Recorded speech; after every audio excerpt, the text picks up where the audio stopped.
Hello बच्चों, welcome back. कैसे हैं आप लोग। लास्ट लेक्चर के अंदर हम लोगों ने इमेजिनरी नंबर्स को एक्सप्लोर किया था, उसके ओरिजिन को जाना था। हमने रियलिटी के साथ रियलिटी और हमारी उसी रियल दुनिया के अंदर जो हम इमेजिन करते हैं वहां पर मैथमेटिक्स की डोमेन को हम लोग लेकर गए थे और हम लोगों ने इमेजिनरी नंबर्स को डिस्कवर किया था। और हम लोगों ने ये भी एक्सप्लोर किया था कि क्यों आई स्क्वायर की वैल्यू -1 होती है। ये आई को हमने इमेजिनरी नंबर कैसे ढूंढा, कैसे डिस्कवर किया, ये हमने मैथमेटिकली कम्युनिकेट किया था। और किस तरह किया था, मल्टीप्लीकेशन के एक नए मेथड को डिस्कवर करके, डेराइव करके नहीं, डिस्कवर करके। क्योंकि नेचर को जब भी हम लोगों ने नंबर्स के साथ कनेक्ट किया है, एसोसिएट किया है, नेचर ने उन नंबर्स के फ्लो के जरिए हमको नई नई डिस्कवरीज लाकर दी हैं। और उन्हीं डिस्कवरीज में से एक डिस्कवरी थी हमारी आर्गेंड प्लेन की, जिसमें एक एक्सिस आपका रियल एक्सिस है और एक आपका इमेजिनरी एक्सिस है। सो अगर इन केस आप में से कोई इस वीडियो को उस वीडियो को ना मतलब उस वीडियो को देखा नहीं है और डायरेक्टली इस वीडियो को देख रहा है, तो ओरिजिन को जानना सबसे ज्यादा जरूरी है। क्योंकि कॉम्प्लेक्स नंबर वाले चैप्टर में अमूमन हम लोग डायरेक्टली यहीं से शुरू करते हैं जहां पर ये वाला लेक्चर आपका शुरू होगा, और बिना ओरिजिन को जाने हम लोगों को ये मजबूरन याद करना पड़ता है। और कहीं ना कहीं ये चैप्टर का 11th ग्रेड में आने की वजह से हमारा यहां पर जब हम लोग एम्पलीट्यूड आर्ग्यूमेंट इन चीजों को निकाल रहे होते हैं,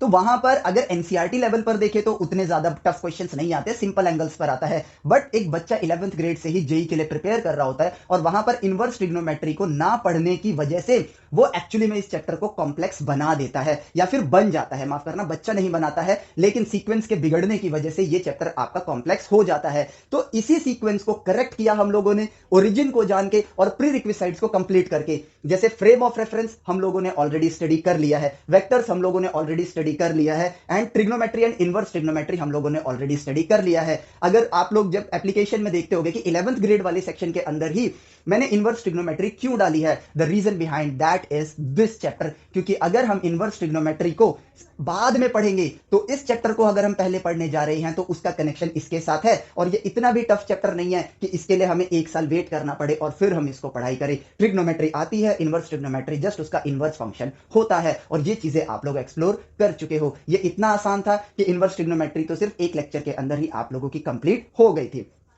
सो ये हमारे प्रीरिक्विसाइट्स हो गए। अब देखो, आर्गेंट प्लेन, हम लोग रियल दुनिया में रहते हैं लेकिन उस दुनिया में हम इमेजिन भी करते हैं। और जब हमने अपनी एक नंबर लाइन यानी कि single line frame of reference के साथ एक इमेजिनेशन का फ्रेम ऑफ एक इमेजिनेशन के एक्सिस को जोड़ा, तो उसको हम डायरेक्टली रियल प्लेन नहीं कहेंगे, क्योंकि वहां पर आपका एक हिस्सा रियल है तो एक हिस्सा आपका इमेजिनरी है, तो उसको नाम दिया गया था आर्गेंट प्लेन। और आज के लेक्चर में हम लोग आर्गेंट प्लेन को ही स्टडी करने वाले हैं, जो कि हमारा कॉम्प्लेक्स नंबर का पूरा चैप्टर इसी के ऊपर बेस्ड है। इसी की ऑब्जर्वेशन से हमारे जितने भी भांति भांति प्रकार के फॉर्मूलाज आए हैं वो यहां पर हम लोग एक्सप्लोर करेंगे। ठीक है, अब देखो, हमने मल्टीप्लीकेशन का एक बड़ा ही मजेदार पार्ट लास्ट लेक्चर के अंदर ऑब्जर्व किया था, और वो क्या था कि अगर मैं कहता हूं +1 मल्टीप्लाई -1, तो इसका मतलब क्या था, 1 times angle 0 degree multiply 1 step angle, ये 1 step angle 0 degree multiply 1 step angle 180 degree. और इसको मल्टीप्लाई कैसे किया गया था, इसको मल्टीप्लाई किया गया था 1 × 1, एंड एंगल्स आपके ऐड हो रहे थे। ये हम लोगों ने डिस्कवर किया था, तो ये आया 180 डिग्री। दैट इज वाई इसका आंसर था -1।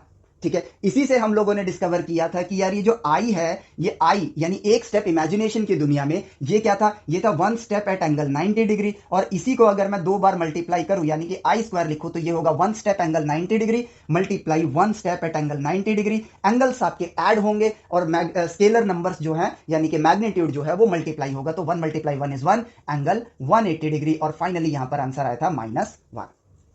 इस तरह से हम लोगों ने डिस्कवर किया था कि आई स्क्वायर की वैल्यू आपके पास -1 होती है। दैट इज वाई आई बन जाएगा आपके पास √-1। और यहां पर ना नेचर की एक बहुत ही फैसिनेटिंग सी बात हमको देखने को मिली। रियल दुनिया में जिन नंबर्स को आपने एसोसिएट किया वो रियल नंबर्स निकल कर आए, तो इमेजिनेशन की दुनिया में नेचर ने खुद ब खुद आपको ऐसे नंबर दिए जो रियल वर्ल्ड में एग्जिस्ट नहीं करते हैं। √Of negative number doesn't exist in real world. और मेथड ये हमने नहीं बनाया, नेचर ने आपको खुद दिया। आपने सिर्फ उससे बात करी, नेचर से कम्युनिकेट किया। मल्टीप्लीकेशन के इस प्रोसेस को आपने नेचर से बात करके जब डिस्कवर किया, और उसी प्रोसेस के जरिए जब आपने इमेजिनेशन की दुनिया में मैथमेटिक्स के जरिए कम्युनिकेट करने की कोशिश करी, तो आपको मिला कि आई की वैल्यू √ऑफ -1 होती है। This is the beauty of nature. हम ह्यूमंस कोई भी चीज मैथमेटिक्स में, साइंस में कुछ भी क्रिएट नहीं करते हैं, कुछ भी डिराइव नहीं करते हैं। वी हैड टू ऑब्जर्व, हम सिर्फ ऑब्जर्व कर सकते हैं और अगर हमें ऑब्जर्व करना आ गया, जिसके लिए हमें नेचर से जितना ज्ञान हमारे पास है उस ज्ञान के जरिए मैथमेटिकली बात करनी है। नेचर जब आप खुद देता है, नेचर चाहता है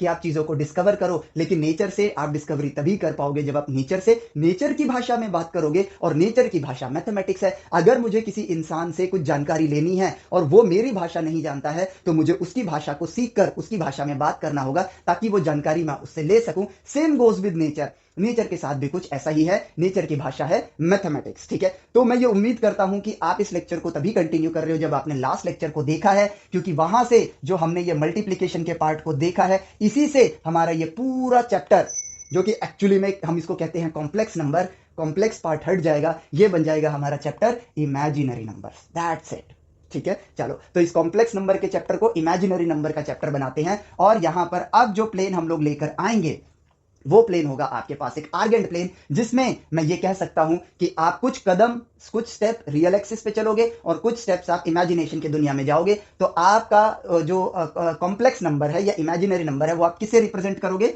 अमूमन हम यहां से जेड से रिप्रेजेंट करते हैं, तो बुक वाले फॉर्मेट में चलते हैं। तो चलो, मैं 1 2 3 4 स्टेप रियल एक्सिस पे गया और 3 स्टेप इमेजिनरी दुनिया में गया, तो मेरी पोजीशन क्या है? 4 + 3i।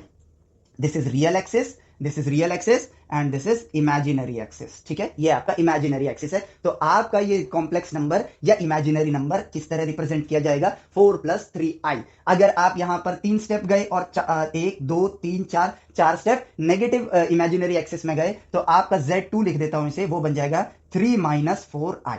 ये देखो, ये हो गया एक सिंपल तरीका आपका किसी भी चीज को रिप्रेजेंट करने का। तो बेसिकली इसका मतलब क्या है? 4 + 3i, 4 स्टेप रियल दुनिया में, 3 स्टेप इमेजिनेशन की दुनिया में, पॉजिटिव साइड में। 3 - 4i मतलब 3 स्टेप रियल दुनिया में यानी रियल एक्सिस पर, और 4 स्टेप आपके लेफ्ट साइड या फिर नेगेटिव साइड ऑफ जो इमेजिनरी एक्सिस है उस साइड पे आप मूव कर गए। तो ये बेसिकली आपके फ्रेम ऑफ रेफरेंस के नॉलेज से ही आप लोगों ने इस चीज को यहां पर लिखना स्टार्ट कर दिया। अब देखो, अब अगर मैं ये कहता हूं कि यार मैं बेसिकली इस तरह से मूव करता हूं कि मैं पहले 4 स्टेप रियल एक्सिस में गया, फिर 3 स्टेप में 1 2 3 इमेजिनरी एक्सिस में गया, ठीक है। तो मैं पहुंचा कहां पर? मैं पहुंच गया यहां पर, ठीक है। अब उसके बाद मैंने क्या किया? उसके बाद मैं 2 स्टेप और रियल एक्सिस में आगे बढ़ता हूं और 1 स्टेप इमेजिनरी दुनिया में और आगे बढ़ जाता हूं, ठीक है। तो 1 2 स्टेप में रियल एक्सिस पर आगे बढ़ा और 1 स्टेप में इमेजिनरी दुनिया में आगे बढ़ा, तो मैं यहां पर पहुंच गया। सो ये बन गया आपका Z1 कॉम्प्लेक्स नंबर, ये बन गया Z2 कॉम्प्लेक्स नंबर, ठीक है। अब ये सेम ही एंगल लग रहा है, इसलिए मैं यहां पर क्या करता हूं, मतलब देखने में सेम लग रहा है, वैसे एंगल सेम नहीं है। एक काम करता हूं, मैं 3 स्टेप रियल दुनिया में आगे बढ़ता हूं और 1 2 3 4 स्टेप में इमेजिनरी दुनिया में आगे बढ़ता हूं। तो Z2 मेरा देखो इस तरह से नजर आएगा। अब देखो, जो आपकी फाइनल पोजीशन है, अगर आप उसको ऑब्जर्व करोगे, ठीक है, यहां पे सारा खेल ऑब्जर्वेशन का है, यहां पे नहीं। मैथमेटिक्स और साइंस की दुनिया में ऑब्जर्वेशन में ही सारा खेल हो जाता है। तो अब आपकी अगर मैं लोकेशन को देखूं तो 1 2 3 4 5 6 7 स्टेप्स आप रियल दुनिया में आगे बढ़े हो, और 1 2 3 4 5 6 7 स्टेप्स आप इमेजिनरी दुनिया में आगे बढ़े हो। तो करंट पोजीशन क्या है? 7 + 7i, ठीक है। 7 + 7i। अगर Z1 को ऑब्जर्व करें तो Z1 क्या है मेरे पास? 4 + 3i, और Z2 को ऑब्जर्व करूं तो 3 + 4i। अब जरा फाइनल आउटकम के साथ इन दोनों को कंपेयर करो, तो आप देखोगे कि ये तो वेक्टर्स की तरह बिहेव कर रहे हैं। दे आर वेक्टर्स, क्योंकि प्लेन है ये। बस फर्क ये है कि ये रियल प्लेन नहीं है, ये आर्गेंट प्लेन है। तो यहां पर जो आपका फाइनल पोजीशन है, लेट से आप उसको Z से रिप्रेजेंट करते हो, तो Z को अगर आप देखोगे दैट इज 7 + 7i। अगर Z1 को देखोगे दैट इज 4 + 3i। अगर Z2 को देखोगे दैट इज 3 + 4i। और जब इन तीनों को साथ रख के आप कंपेयर करोगे तो आपने यहां पर डिस्कवरी करी। हमने रूल नहीं बनाया कि भाई इन दोनों को ऐड करके ये लिखना है, हमने ऑब्जर्व करके डिस्कवर किया। तो हमें नजर आया कि अगर इसको हम साइड कर दें और इन दोनों को देखें तो 4 + 3 आपके पास 7 और 3 + 4 आपके पास 7 है, 7 + 7i। यानी कि रियल पार्ट ऐड कर दिया जाए और इमेजिनरी पार्ट ऐड कर दिया जाए, तो जो 2 पाथ आपने फॉलो करे हैं ये उसके सम के इक्वल आ रहा है। That is why this is equal to Z1 + Z2 and this is equal to Z। और यहां पर देखो, A vector plus B vector is equal to C vector. जो ज्ञान, जो ऑब्जर्वेशन हमने वेक्टर्स को स्टडी करते वक्त करी थी, सेम वही चीज तो अप्लाई हो रही है। इसका मतलब कि अगर ये Z2 है, जिसका मतलब क्या हुआ कि 3 कदम आगे और 4 कदम 3 + 4i है। सिंपली इसको वेक्टर की तरह लो तो 3 कदम आगे 4 कदम आपके लेफ्ट में, ठीक है। तो -Z2 का क्या मतलब होगा? सोच के देखो, -Z2 का मतलब क्या हुआ भाई? Z2 क्या है मेरे पास? Z2 है मेरे पास 3 + 4i। अगर मैं इसके आगे माइनस लगा दूं तो यहां पर माइनस हो जाएगा सारी जगह पर, तो इसका मतलब क्या हुआ, 3 कदम पीछे रियल एक्सिस पर और 4 कदम आपके राइट साइड में इमेजिनरी एक्सिस पर।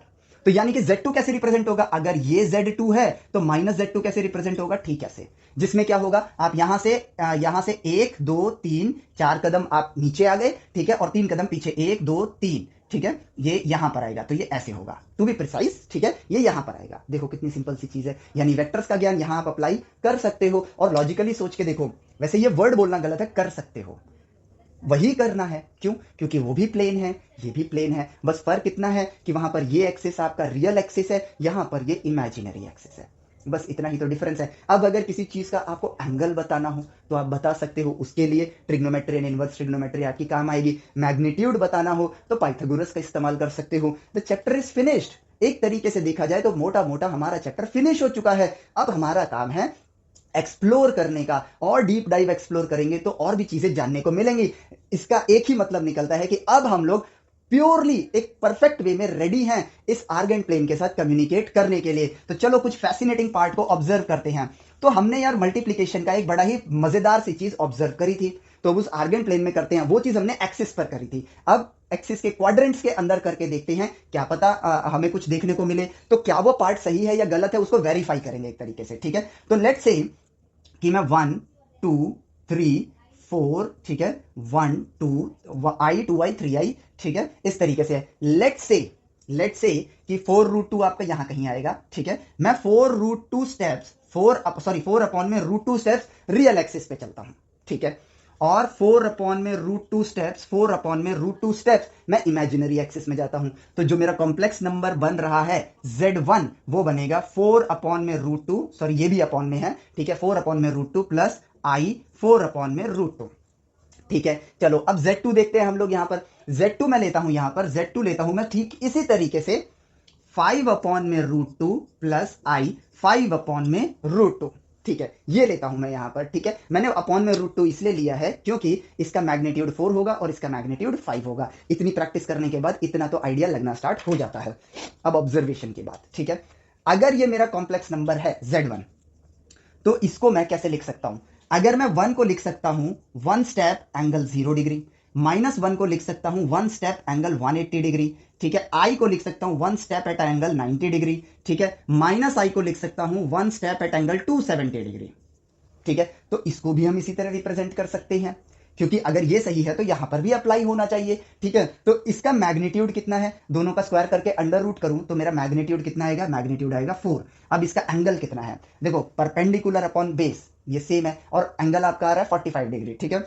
तो यहां पे मैं लिखता हूं एंगल 45 डिग्री। Z2 इसी तरीके से क्या हो जाएगा, 5 स्टेप एंगल 45 डिग्री। अब अगर मैं इन दोनों को मल्टीप्लाई करूं तो मुझे क्या मिलना चाहिए, Z1 मल्टीप्लाई Z2, ये एक अनदर कॉम्प्लेक्स नंबर जनरेट करेगा जो कि Z3 होगा, जो कि क्या आना चाहिए, मैग्नीट्यूड मल्टीप्लाई हो जाएंगे, 4 मल्टीप्लाई 5 इज 20, और एंगल्स आपके ऐड हो जाएंगे। तो 45 प्लस 45 आपको क्या देगा, आपको देगा एंगल 90 डिग्री, जिसका मतलब ये हुआ आपके पास 21 एंगल, 20 मल्टीप्लाई 1 एंगल 90 डिग्री, जो कि है आपके पास आई। अब रेगुलर मल्टीप्लीकेशन करके देखते हैं ऑब्जर्व करने के लिए। सो 4 अपॉन में एक काम करो, 1 अपॉन √2 बाहर निकालो, 4 प्लस 4 आई, ठीक है, मल्टीप्लाई 1 अपॉन √2 5 प्लस 5 आई, ठीक है। 1 अपॉन √2 ये बन जाएगा 1 अपॉन 2, ठीक है। रेगुलर मल्टीप्लीकेशन 4 5 20, 4 5 20, तो ये बन गया 20 आई, 4 5 20, यहां पर आई है तो ये बन गया 20 आई, 4 5 20, ठीक है, प्लस में 20 आई स्क्वायर बन जाएगा आपके लिए -1, जो कि ऑलरेडी डिस्कवर्ड है। तो this and this cancel, 20 I 40 I, 1 upon 2 है, डिवाइड बाई 2 किया, यहां पर 20, द रिजल्ट इज 20 आई। यानी कि जो हमने डिस्कवर किया वो एब्सोल्युटली राइट कॉन्सेप्ट है। इसका मतलब जो हमने ये ढूंढा है कि आई स्क्वायर -1 होता है, ये एब्सोल्युटली करेक्ट है। डिस्कवरी के बाद हम फर्दर वेरिफिकेशन भी कर सकते हैं, तो वही काम हमने किया है। तो मल्टीप्लीकेशन करने में आपने एक चीज ध्यान से सुनना, आपने यहां पे पता है सिर्फ मल्टीप्लीकेशन नहीं किया है, आपने यहां एक चीज ऑब्जर्व करी है कि ड्यूरिंग मल्टीप्लीकेशन, जो कि पिछले लेक्चर में भी करी थी और इसमें भी कर रहे हो, एंगल्स आपके ऐड हो रहे हैं। अब इस बात को ध्यान में रखना बस। अब हम फर्दर आगे बढ़ते हैं और अब चीजें देखो कितनी आसान होती जाएंगी। ठीक है, तो ये रहा हमारे पास। चलो अब बोर्ड का थोड़ा सा और एरिया हम लोग ले लेते हैं। ठीक है। मल्टीप्लीकेशन के दौरान एंगल्स ऐड हो रहे हैं तो ऑन द कॉन्ट्रेरी मल्टीप्लीकेशन का उल्टा क्या होता है, डिवीजन, तो वहां पर एंगल्स आपके सब्ट्रैक्ट होते हैं। ठीक है, मल्टीप्लीकेशन में एंगल्स ऐड हो रहे हैं तो लॉजिकली डिवीजन में आपके एंगल्स सब्ट्रैक्ट होंगे। ठीक है, अब इसी लॉजिक से आगे बढ़ते हैं और यहां पर देखते हैं कि मेरा कॉम्प्लेक्स नंबर हम कैसे रिप्रेजेंट कर रहे हैं, a प्लस आई बी से। ठीक है, हम कॉम्प्लेक्स नंबर को रिप्रेजेंट कर रहे हैं इससे। अब मैं इसका मैग्नीट्यूड निकालता हूं। ठीक है, व्हाट इज मैग्नीट्यूड? मैग्नीट्यूड का यहां पर मतलब क्या है कि कितना दूर आप ओरिजिन से, जहां पर आप खड़े थे, स्टार्टिंग पॉइंट था आपका, वहां से कितना दूर आप गए हो। तो अब यहां पर लॉजिकली सोचना, ए क्या है, ए ये पॉइंट है, बी कौन सा है, आई बी ये वाला पॉइंट है, तो आप टेक्निकली इस पॉइंट तक आ गए हो। ठीक है, अब यहां पर कई बार बच्चे क्या करते हैं, वो कर देते हैं कि यार मैग्नीट्यूड निकालने के लिए वो क्या करेंगे, ए का स्क्वायर प्लस आई बी का होल स्क्वायर का अंडर रूट करते हैं और यहां पर आंसर आता है ए स्क्वायर माइनस बी स्क्वायर का अंडर रूट। देखो, एक होता है प्रोसेस को फॉलो करना, एक होता है उस चीज को जब आप पढ़ रहे हो तो आप उससे बात कर रहे हो, ऑब्जर्व कर रहे हो। तो यहां पर ऑब्जर्व करो, आपको एक्चुअली में इस लाइन की लेंथ बतानी है। आई स्क्वायर आई बी का स्क्वायर करने से वो माइनस बन जाएगा, आई स्क्वायर आपका क्या हो जाएगा, माइनस बन जाएगा। तो टेक्निकली इसकी लेंथ कितनी है, मैग्नीट्यूड वाइज इसकी लेंथ आई बी नहीं है, मैग्नीट्यूड वाइज इसकी लेंथ बी है और मैग्नीट्यूड वाइज इसकी लेंथ आपकी ए है। तो इसकी लेंथ कितनी आएगी, ए स्क्वायर प्लस बी स्क्वायर का अंडर रूट, पाइथागोरस की मदद से। तो यहां पर आप आई बी का स्क्वायर नहीं लगाओगे, बल्कि आपको बेसिकली इसकी लेंथ बतानी है, तो उसकी लेंथ तो आप ए स्क्वायर प्लस बी स्क्वायर करके ही निकालोगे। तो मैग्नीट्यूड में ये वाला जो प्रोसेस है ये ऑब्जर्व करके बताया गया कि ये गलत है, याद करने की जरूरत नहीं है, खुद से सोचो। आपको इसकी लेंथ बतानी है, जो कि अगर ये आई बी नहीं होता, सिंपली बी होता, तो इसकी लेंथ ए स्क्वायर प्लस बी स्क्वायर का अंडर रूट आती। क्या इमेजिनरी होने से इसको अगर आपने आई बी कर दिया, इमेजिनरी एक्सिस कर दिया, तो क्या इसकी लेंथ छोटी हो गई, नहीं हुई, उतनी ही है। तो मैग्नीट्यूड क्या होगा, ए स्क्वायर प्लस बी स्क्वायर का अंडर, दैट्स इट। ठीक है, इसी को आप बोलते हो, यहां पर अब नाम दे देते हैं, इसी को आप बोलते हो मॉड्यूली या modulus of complex number, that's it. इतना सिंपल सा फंडा है। अब देखते हैं यहां पर थोड़ी सी ट्रिग्नोमेट्री को। ठीक है, आपके पास एक पोजीशन है जिसमें आपके पास एक दो कोऑर्डिनेट्स हैं, एक एक्स कोऑर्डिनेट है, एक वाई कोऑर्डिनेट है, वाई इमेजिनरी है, एक्स आपका रियल है। तो सेम यहां पर भी मायने तो आपके लेंथ से रहेंगे। मान लो ये आपका कोऑर्डिनेट है, ये है ए प्लस आई बी, तो कोऑर्डिनेट वाइज देखूं तो ये बनेगा A comma B I B, A comma I B बनेगा। ठीक है, और ये रहा आपके पास जेड कॉम्प्लेक्स नंबर जो कि है Z is equal to A plus I B. अब इसने एक रियल एक्सिस के साथ एक एंगल बनाया है। ठीक है, आप एंगल पॉजिटिव एक्स एक्सिस से लेते थे, यहां पर आप वो एंगल रियल एक्सिस के साथ लोगे, positive side of real axis से लोगे, बस। ठीक है, तो अब देखो, अगर मैं tan थीटा निकालूं तो इस लाइन की लेंथ से मतलब है मुझे, क्योंकि एंगल में आई बी का कोई मतलब नहीं हुआ, यहां पर लेंथ से मतलब है। तो ये लेंथ आपके पास बी है, ये लेंथ आपके पास ए है, तो tan theta will be B upon A, so theta will be, inverse trigonometry 11th के बच्चों क्यों पढ़ाई गई थी, इसीलिए पढ़ाई गई थी, theta will be tan inverse B upon A, as simple as that. तो देखो काम हो गया हमारा। यहाँ पे हम इनवर्स ट्रिग्नोमेट्री की मदद से एंगल बता सकते हैं, और एंगल पॉजिटिव एक्स एक्सिस से लिया जाता है, ये भी बताया जा सकता है। अब इस एंगल को हम लोग यहाँ पर नाम देते हैं आर्ग्यूमेंट। ठीक है, आर्ग्यूमेंट, या फिर हम लोग यहाँ पर आर्ग्यूमेंट और इसको एक और नाम दिया जाता है एम्पलीट्यूड।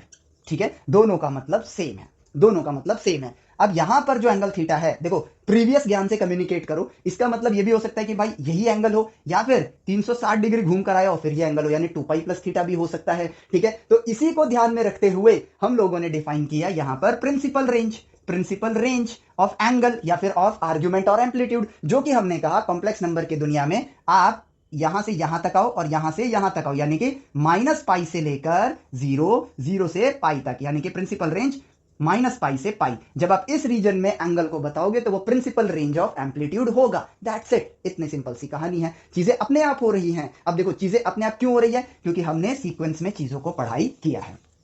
ठीक है, now our part is done. अब देखते हैं यहां पर क्या हो गया। अब हम कहते हैं इसके पोलर रिप्रेजेंटेशन। ठीक है, जो कि हम जानते हैं, ये मेरे पास इमेजिनरी एक्सिस, ये रियल एक्सिस। ठीक है, ये रहा मेरे पास कॉम्प्लेक्स नंबर Z1 और Z1 is equal to A plus I B.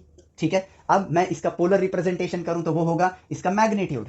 ठीक है, या फिर मैग्नीट्यूड कॉमा इसका एंगल क्या होगा मेरे पास यहाँ पर थीटा। तो अगर मेरे पास ये है तो आर कॉमा थीटा, ये मेरा इसका पोलर रिप्रेजेंटेशन हो जाएगा। तो आर क्या है, under root of A square plus B square, comma theta क्या है, tan inverse B upon A. ठीक है, ये बन गया मेरा इसका पोलर रिप्रेजेंटेशन, काम खत्म। लेट से कि मुझे a प्लस आई बी नहीं पता है, मुझे z की वैल्यू सीधा r गिवन है।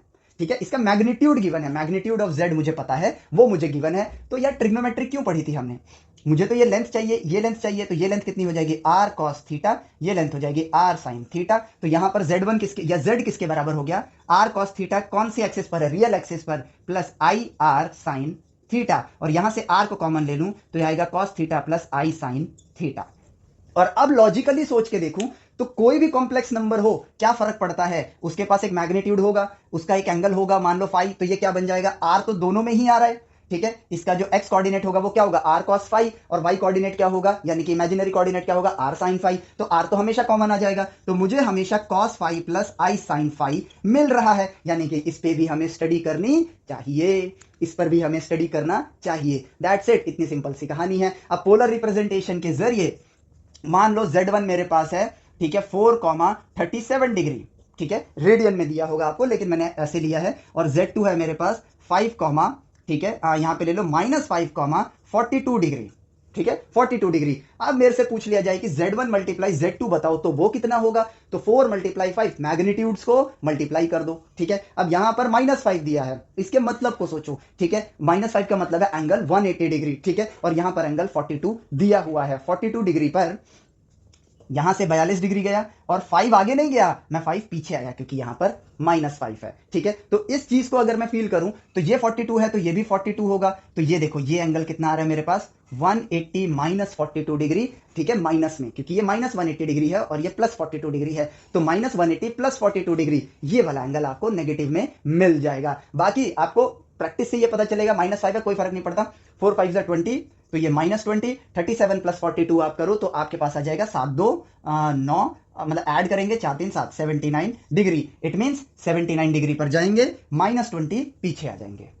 79 डिग्री पर आप जाओगे, और माइनस का मतलब है पीछे आना, प्लस माइनस डायरेक्शंस होते हैं। क्यों पढ़े हमने ये सारी चीजें, ये पॉजिटिव नेगेटिव डायरेक्शन होती है, ग्राफ क्या होता है, फ्रेम ऑफ रेफरेंस क्या होता है, इसी दिन के लिए तो पढ़ा, ताकि हम अपनी पढ़ाई को आसान बना सके। चलो, अगर ये +5 है तो यहां पर +20 at the angle of 79 degree, यानी कि 79 डिग्री के एंगल पर 20 यूनिट की लेंथ आप बना दो, आप पहुंच गए उस रिजल्ट पर जहां पर आपको जाना है। और ये देखो, ये हमारी डिस्कवरी का ही नतीजा है, ऑब्जर्वेशन का ही नतीजा है, हम चीजों को आसानी से समझ पा रहे हैं। और यहां पर हम लोगों ने cos theta plus i sin theta को ऑब्जर्व किया, और अब इसको हमें स्टडी करना चाहिए।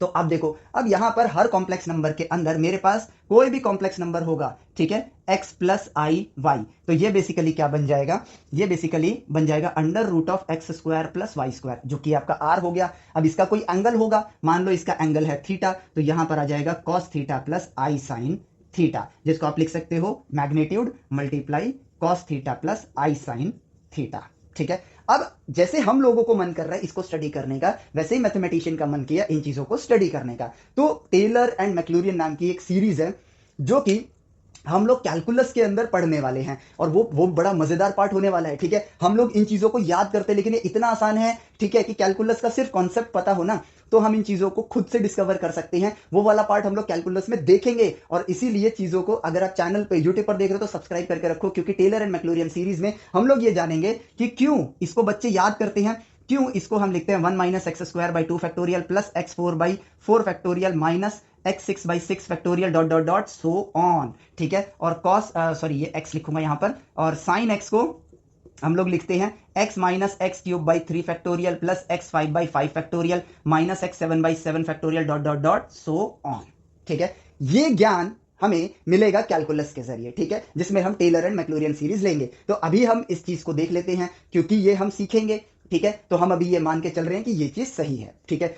अब मैथमेटिशियन का ध्यान गया इस पे कि कॉम्प्लेक्स नंबर को आप इस तरह से भी लिख सकते हो। उन्हें नहीं पता कि आगे क्या रिजल्ट आने वाला है, ठीक है। तो उन्होंने यहां पर क्या किया कि यार बेसिकली cos थीटा को आप ऐसे लिख सकते हो, sin थीटा को आप ऐसे लिख सकते हो, तो उन्होंने कहा चलो लिख देते हैं, ठीक है। यहां पर सारा खेल आप देखोगे तो आपको समझ आएगा कि इट्स ऑल अबाउट ऑब्जर्वेशन। तो उन्होंने cos थीटा को लिखा, ठीक है, cos थीटा, पहले देखो r को तो साइड कर दो अभी, ठीक है, cos theta plus i sin theta. What is cos theta, 1 - θ² / 2 factorial plus θ4 / 4 factorial minus θ⁻6 factorial dot dot dot dot dot so on, ठीक है। अब यहां पर sin थीटा को लिखा, तो sin थीटा था θ - θ³ / 3 factorial θ5/5 factorial minus θ7/7 factorial dot dot dot so on, ठीक है। अब साइन थीटा के आगे आई लगा हुआ है, सो उन्होंने क्या किया, इस पूरी सीरीज को आई से मल्टीप्लाई कर दिया, ठीक है। और अब ये बन गया मेरे पास basically cos theta plus I sine theta is equal to this. अब उन्होंने देखा अगर यहां पर 1 है तो मैं इसको ये भी तो लिख सकता हूं थीटा की पावर 0, ठीक है। इसका मतलब वही है बेसिकली, ठीक है। एक्स होता है तो एक्स की पावर 0 होता है। 0 1 2 3 4 5 6 7। चलो सीक्वेंस में लिखना स्टार्ट करते हैं। तो यहां पर आया 1, ये प्लस में है, ठीक है। 1 plus I theta minus theta square by 2 I, sorry 2 factorial, माफ करना, minus I theta cube by 3 factorial plus theta 4 by 4 factorial plus I theta 5 by 5 factorial dot dot dot so on, ठीक है। अब इसको हटा देते हैं क्योंकि ये तो हम ऑलरेडी लिख चुके हैं। तो बेसिकली 0 1 2 3 4 5 प्लस माइनस का ध्यान रखा गया। हमें नहीं पता है, ये बात हमेशा ध्यान रखना, हमें नहीं पता है आगे हमें क्या देखने को मिल रहा है, लेकिन जो हम जानते हैं उसके जरिए हम इस परिस्थिति से कम्युनिकेट कर रहे हैं। तो उसी कम्युनिकेशन से अगर कोई डिस्कवरी होगी तो अच्छी बात है, नहीं होगी तो नहीं होगी, ठीक है। अब यहां पर हमने देखा कि यार यहां पर आई है, यहां पर आई है और यहां पर आई है। अगर मैं पावर के पॉइंट ऑफ व्यू से देखूं तो पावर यहां पर ऑब्जर्व करना है, पावर यहां पर आपकी ऑड है, और जब जब इवन पावर है वहां पर आई नहीं आ रहा है। तो उन्होंने कहा इससे हमें कुछ समझ नहीं आ रहा है, अभी कुछ नहीं समझ आता है, तो चलो आई की पावर को ऑब्जर्व करते हैं, ठीक है। आई की पावर को ऑब्जर्व करें तो I is equal to under root of -1। What is I square, वो हो जाएगा -1, ठीक है। तो आई को अंडर रूट ऑफ -1 की जगह आई इक्वल टू आई लिख दिया। अब आई क्यूब को अगर देखो तो that is I square multiply I. I square आपके पास -1 है और मल्टीप्लाई आई करूंगा तो माइनस आई बन जाएगा, ठीक है। तो अब पैटर्न को, अब यहां पर ना हमें एक पैटर्न देखने को मिलेगा, ये -1 है, ये माइनस आई है, I to the power 4, I cube multiply I होगा, यस। तो आई क्यूब आपके पास माइनस आई है, मल्टीप्लाई आई करोगे तो आई मल्टीप्लाई आई, आई स्क्वायर जो कि है -1 और उसके आगे माइनस ऑलरेडी है, तो ये पहली बार बनाएगा, ये आपके लिए देगा +1।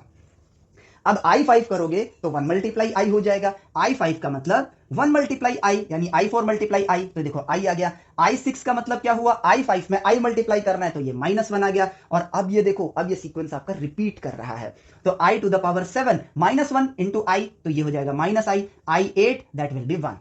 तो i -1 -i 1, i -1 -i 1, ये यहां पर रिपीट कर रहा है। अब ऑब्जर्वेशन को केंद्र करते हैं इसको और इसके साथ, ठीक है। ये है पावर 1, ठीक है, ये है पावर 1। पावर 2 को अगर मैं देखता हूं, इफ आई ऑब्जर्व पावर 2, तो यहां पर -1 आ रहा है, ठीक है। अब ऑब्जर्वेशन को केंद्र करना, देखो -1 है और यहां पर भी -1 है, माइनस थीटा स्क्वायर है तो इसको -1 ले लो, ओके। अब यहां पर देखो क्या है, -i है, यहां पर भी -i है, पॉइंट टू बी नोटेड। यहां पर +1 है और यहां पर भी +1 है, ऑब्जर्वेशन चल रही है। अब i यहां पे 5 पे देखो i है, यहां पर भी i है। चलो 2 पॉइंट और ले लेते हैं। थीटा के आगे क्या होगा, -थीटा 6/6 फैक्टोरियल और -थीटा 7/7 फैक्टोरियल, और इसमें i जुड़ा हुआ है। तो 6 में देखें अगर तो -1 है, वाओ यहां पर भी -1 है, माइनस का मतलब -1 हो गया। और i to the power 7 -i है, वाओ यहां पर भी -i है। इट मींस कि यहां पर जो चीजें हैं उनको हम इस पार्ट को इससे रिप्लेस किया जा सकता है क्योंकि दोनों का मतलब सेम है। और फाइनली ये देखो 1 प्लस आई थीटा, ठीक है, -1 की जगह मैं लिखूंगा आई स्क्वायर, ठीक है। तो वो क्या है, प्लस में है आई स्क्वायर थीटा स्क्वायर अपॉन में 2 फैक्टोरियल, ठीक है। -i की जगह लिखूंगा आई क्यूब जो कि है प्लस में I cube theta cube by 3 factorial. और अब आपको वो मैजिकल ऑब्जर्वेशन से एक रिजल्ट आता हुआ नजर आ रहा है, +1 की जगह I to the power 4, I to the power 4 theta to the power 4 upon में 4 फैक्टोरियल, प्लस यहां पर आई है और आई की पावर 5 भी आई होता है, I to the power 5 theta to the power 5 divide by 5 factorial, plus में I to the power 6 theta to the power 6 factorial, plus में I to the power 7 theta to the power 7 upon में 7 factorial and so on. मजेदार part देख रहे हो, mathematics में आप nature से बात करना स्टार्ट तो करो, नेचर खुद पैटर्न शो करेगा आपको, और dot dot dot dot dot यहां पर इसी तरीके से आगे बढ़ेगा। और जैसे साइन एक्स होता है आपके पास, साइन एक्स होता है आपके पास x minus X cube by 3 factorial plus x5 by 5 factorial, उसी तरीके से e to the power x होता है 1 plus X square by 2 factorial plus X cube by 3 factorial plus x4 by 4 factorial dot dot dot so on. इसको हम लोग calculus में बिल्कुल ऑब्जर्व करेंगे, आपको यहां पर याद करने की जरूरत नहीं होगी, ठीक है। तो यहां पर ये वाला पार्ट और फिर इस वाले पार्ट को, ठीक है, ऑब्जर्व करो एक साथ। तो आप यहां पर देखोगे 1 I theta I square theta square I cube theta cube I 4 theta 4 I 5 theta 5, यानी आई थीटा का होल स्क्वायर आई थीटा का होल क्यूब आई थीटा का पावर 4 आई थीटा की पावर 5 आई थीटा की पावर 6 आई थीटा की power 7। It means ये बन गया मेरे पास e to the power I theta, this is equal to e to the power I theta. It means we have discovered that cos theta plus I sine theta को आप लिख सकते हो e to the power I theta. काम खत्म। और ये है देखो वो मैजिकल चीज जिसको हम एक्चुअली में हम लोग इसको याद करते हैं, लेकिन इसको समझना कितना आसान है। ठीक है, हम जानते हैं ये चीज तो हमने पढ़ी है कि साइन एक्स ये होता है, कॉस एक्स ये होता है। It's just start observing. हम लोग उल्टा पढ़ते हैं, हमें सीधे डायरेक्शन में पढ़ना चाहिए। अगर कॉम्प्लेक्स नंबर में ये आ रहा है, कॉस थीटा को ऐसा भी लिखा जाता है, साइन थीटा इसके भी इक्वल होता है, तो वो लिख कर देखते हैं, क्या पता रास्ते में कुछ मिल जाए। तो यहां पर वही ऑब्जर्वेशन करी और हमें यहां पर e to the power I theta मिल गया। इट मीन्स अब आप इसको लिख सकते हो e to the power I theta and see your work is done. कितना आसान सा पार्ट है। तो अब कोई भी कॉम्प्लेक्स नंबर होगा, अब देखो अब आपकी ऑब्जर्वेशन और फास्ट हो जाएगी। ठीक है, मान लो मेरे पास एक कॉम्प्लेक्स नंबर है 1 प्लस आई रूट 3, इसका मैग्नीट्यूड क्या होगा, 1 का स्क्वायर 1, रूट 3 का स्क्वायर 3, यानी कि 4 का अंडर रूट आपका हो जाएगा 2 मैग्नीट्यूड हो गया। ठीक है, और यहां पर थीटा देखो, थीटा आप यहां पर अगर टैन थीटा निकालोगे तो क्या आएगा, y अपॉन में x रूट 3 अपॉन में 1, यानी थीटा की वैल्यू क्या है 60 डिग्री। ठीक है, यानी कि पाई बाई 3। तो ये बन जाएगा आपके पास cos pi by 3 plus I sine pi by 3। अब क्योंकि e टू द पावर में लिख रहे हो तो थीटा आपको रेडियन में ही लिखना होगा, क्योंकि रेडियन लेंथ के साथ एसोसिएटेड है। जो डिग्री वाला पार्ट है वो पुराना स्केल था, वो कहीं भी लेंथ के साथ एसोसिएटेड नहीं है। ये हमने सर्कल वाले पार्ट में ऑब्जर्व किया था। ठीक है, सो अब ये किसके बराबर हो जाएगा, 2 e to the power I pi by 3 के इक्वल। दैट्स इट, काम खत्म। ठीक है, अब चलो फर्दर। अब तो हमने डिस्कवर कर लिया है, ऑब्जर्व किया जा सकता है। 1 प्लस आई रूट 3 हमने किया। अब यहां पर क्या करते हैं, माइनस लगा देते हैं। ठीक है, अब इसका एंगल क्या आएगा मेरे पास, इसके एंगल को अगर मैं देखूं तो सिंपली आप चीजों को कनेक्ट करके देखो। 1 प्लस आई रूट 3 यहां था, 1 माइनस आई रूट 3 यहां होगा। ये 1 प्लस आई रूट 3 था, ये 1 माइनस आई रूट 3 है। तो जितना एंगल ये यहां गया था यानी कि पाई बाई 3, तो उतना एंगल ये नेगेटिव में गया होगा। तो टेक्निकली इसका आंसर क्या होगा, 2 e to the power minus I pi by 3। बाकी आप हम ऑब्जर्व भी कर लेते हैं। तो यहां पर टैन थीटा क्या आएगा, टैन थीटा आएगा मेरे पास माइनस रूट 3 अपॉन में 1, और थीटा की वैल्यू क्या हो जाएगी, माइनस पाई बाई 3। देखो मैग्नीट्यूड तो इसका 2 है, तो 2 e to the power minus I pi by 3। काम खत्म। एंड नाउ सी, जब आपके दो कॉम्प्लेक्स नंबर मल्टीप्लाई होते हैं तो एंगल्स क्या होते हैं, ऐड होते हैं। ठीक है, लेट से 1 प्लस आई रूट 3 मल्टीप्लाई 1 माइनस आई रूट 3, यूजुअल मेथड जो हमने लास्ट लेक्चर में डिस्कवर किया था। Magnitude 2 angle pi by, angle यहां पर क्या होगा, एंगल यहां पर होगा पाई बाई 3। ठीक है, ये क्या है 2 step angle negative pi by 3। तो रिजल्ट क्या आएगा मेरे पास, 2 टू जा 4, 4 स्टेप, दोनों एंगल्स को ऐड करूंगा तो आंसर क्या आएगा, एंगल 0 डिग्री। इसका मतलब इसका आंसर आएगा +4। उससे भी ज्यादा कॉमन मेथड, सिंपली मल्टीप्लाई करो। 1 माइनस आई रूट 3, ठीक है, 1 माइनस आई रूट 3 प्लस आई रूट 3 माइनस आई स्क्वायर इंटू में 3। ठीक है, जो मल्टीप्लीकेशन वाला मेथड है। तो ये और ये तो कट गए, ये बन जाएगा +1, 1 plus 3 that will B 4 and see the result is same. ठीक है, अब दूसरा मेथड, ये क्या है मेरे पास, 1 प्लस आई रूट 3 क्या है मेरे पास। ठीक है, तो ये फाइनल चीज है। मैथमेटिक्स अगर सही है तो किसी भी तरीके से करो आंसर सेम आएगा। ये है 2 e to the power I pi by 3, और ये क्या है, multiply 2 e to the power I minus pi by 3। अब 2 टू जा 4, e to the power I pi by 3 minus pi by 3, yes और नो। जब पावर होती है e to the power a plus multiply e to the power b होगा, तो e to the power a plus b हो जाएगा। तो just हमने ऐड कर दिया, एक प्लस में एक माइनस में है, तो ये कट के क्या हो गया 0। तो 4 e to the power i multiply 0, 0 multiply any number is 0, so 4 e to the power 0, e to the power 0 is 1, so answer आया जस्ट सिंपली +4, 4 4 4। देखो, और ये कोई भी चीज अलग नहीं है, बस बात करने का नजरिया थोड़ा सा अलग है, लेकिन चीजों का मतलब सेम है। हमने सिंपली बस मल्टीप्लिकेशन को जब ऑब्जर्व कर लिया तो हमने इमेजिनेशन की दुनिया को एक्सप्लोर करने लायक बन गए। हमने ट्रिग्नोमेट्री को एक्सप्लोर कर लिया, हम एंगल्स बताने लायक बन गए। हमने पाइथागोरस को एक्सप्लोर कर लिया, हमने यहां मैग्नीट्यूड को बताने लायक बन गए। कितनी सिंपल सी कहानी है ये, और कितनी सिंपली इन चीजों को ऑब्जर्व किया जा सकता है। ठीक है, अब हम यहां पर थोड़ा सा मॉड्यूलस को एक्सप्लोर करते हैं, और इस चीज को देखने के बाद आपको एक चीज और दिखाता हूं। हम लोग रिफ्लेक्शन के साथ बहुत ज्यादा फैसिनेट होते हैं। ठीक है, तो रिफ्लेक्शन को मद्देनजर रखते हुए मैथमेटिशियन ने कहा कि यार अगर आप इतने स्टेप आगे गए और इतने स्टेप इमेजिनेशन की दुनिया में गए, ठीक है, तो इसकी एक रिफ्लेक्शन अगर मैं रियल एक्सिस पर देखूं, रियल एक्सिस पर अगर मैं रिफ्लेक्शन देखूं तो रियल में तो आप उतना ही जाओगे, बट इमेजिनेशन में आप उतना ही नीचे की तरफ जाओगे। सो हमने ये कहा कि यार अगर ये कॉम्प्लेक्स नंबर z है तो ये भी एक दूसरा कॉम्प्लेक्स नंबर होगा, बट इस कॉम्प्लेक्स नंबर की खासियत है कि वो इस कॉम्प्लेक्स नंबर का रिफ्लेक्शन है आपका रियल एक्सिस पर, तो इसको हमने एक नया नाम दिया जेड कंजुगेट। ये बस एक नाम है, बस उस नाम को देखो, क्या नाम दिया, जेड कंजुगेट। तो जेड मल्टीप्लाई जेड कंजुगेट। अब जरा प्रीवियस क्वेश्चन की तरफ आते हैं, जो प्रीवियस चीज हम लोगों ने एक्सप्लोर करी थी उस पर आते हैं।